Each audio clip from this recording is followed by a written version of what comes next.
Grassroots Citizen Panel. Joining me in the studio, as she did previously, is Kelly Bassman. Kelly's president and CEO of Mediapotamus. You are a conservative activist, a key player nationally within media circles within the conservative movement, who has recently come out and announced to the world that you are a lesbian. That is right. Also in the studio is Democrat political strategist Stephen Kavanaugh. Stephen, good to see you. Good to see you, Rick. And joining us from Washington, D.C. is a member of the Project 21 group, one of the leading black conservative groups in America, Robin Carter Martin. Robin, great to have you with us. Hi. Thank you. Great to have you. Great to be here. All right, Martin Luther King Day. Who least likely represents Martin Luther King? I'll say there are a lot of names out there. I'm going to throw one out for fun, Al Sharpton. You know, Stephen Kavanaugh, I just love a political train wreck when it's on the left. Here we have Hollywood is always shaking that finger at those in the so-called flyover states, always shaking that finger at Americans that call themselves Republican for not being tolerant enough, not being this or that. So Hollywood nominates all white actors, all male directors, and now we find out that Al Sharpton is going to try and shake them down because the movie Selma, which was nominated for Best Picture, did not get nominated for any black actors or directors or this or that. He's going to try and shake them down now. This is just rich. Don't you love it? You know, I think that certainly there's a good deal of hypocrisy in Hollywood. I think there's a little bit of pollution in Southern California. They've got a smug problem. There's a lot of smug in the air. I want America to hear the Democrat political strategist, what he just said about Hollywood. Kudos to you. Yeah, so look, while Al Sharpton has done some very important civil rights work. Yeah, like what? He's done some very important things, but he is a very flawed man. And I would like to see other more credible leaders be looked to for guidance, such as Julian Bond of the NAACP. I think there are less divisive figures that we can all get behind. What do you say, Robin Carter Martin? Has Al Sharpton done some great things on civil rights?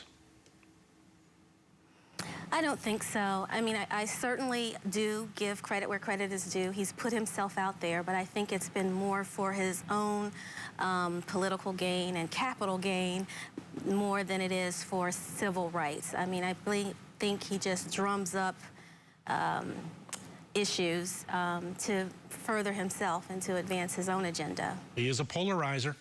What do you say, Kelly Bassman? Yes. Don't you love these figurative political train wrecks on the left? Is this one of those?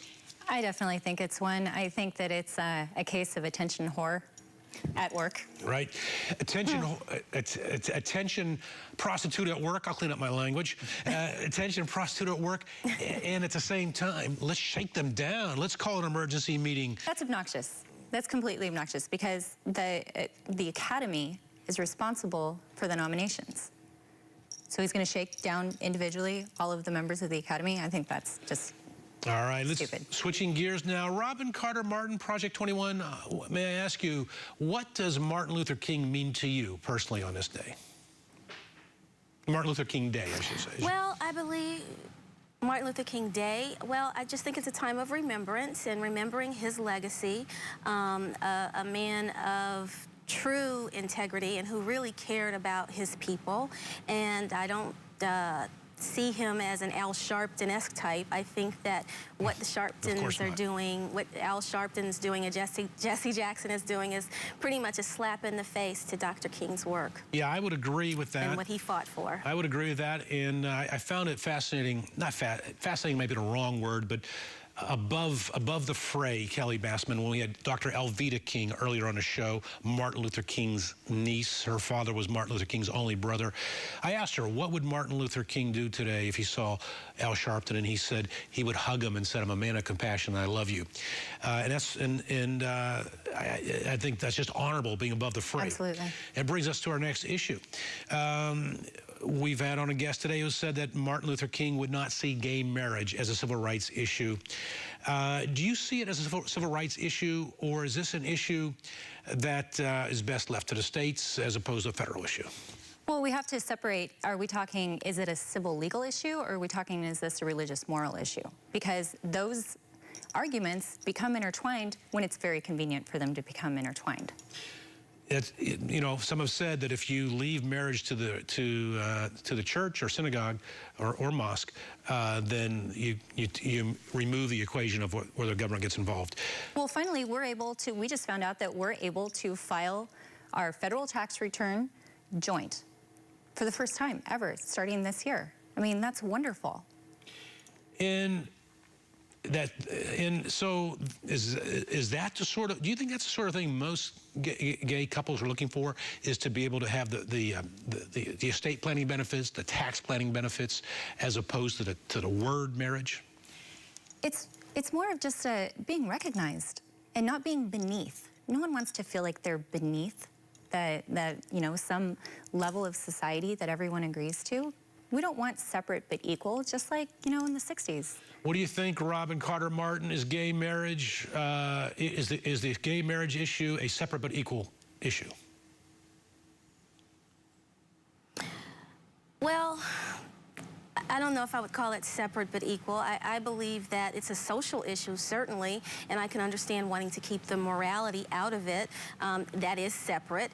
But I believe that people should be able to live with whom they want, love whom they want, and if two people of the same gender want to have a civil union, that's fine. But I draw the line at calling it marriage. And so if you want to turn that into a civil right, then yeah, I guess it is. Because to me, for 2,000 years or better, marriage has been between a man and a woman, and to change the definition because of people feel like it's wrong. Let me ask you, Robin, what I don't understand of those within the gay community, if I were black, I'd be offended if they compared the civil rights movement in the history of slavery in America to gay marriage. I don't see the equation. I see it a little bit. Yeah, I think it is offensive. I don't see the equation either.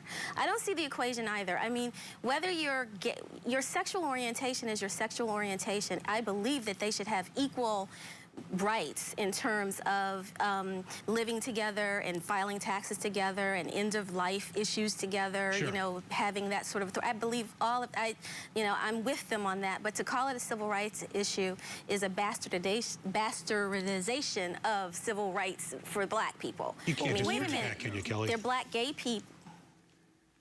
What is the definition of civil rights for a black person? The definition of civil rights for a black person is having the same rights as the majority in this country. And saying that marriage is a civil right is, for gay people, I think is a misnomer, because you are allowed to get married. You can marry a man, or a man can marry a woman. So no one's saying you can't get married. The issue is marrying someone of the same gender. And that's not the lack of a right, that's just humanity. I mean, for thousands of years, marriage has been between a man and a woman. Point out. First of all, No, gay people have been around for thousands of years as well. All right, we'll take a quick break. That's right.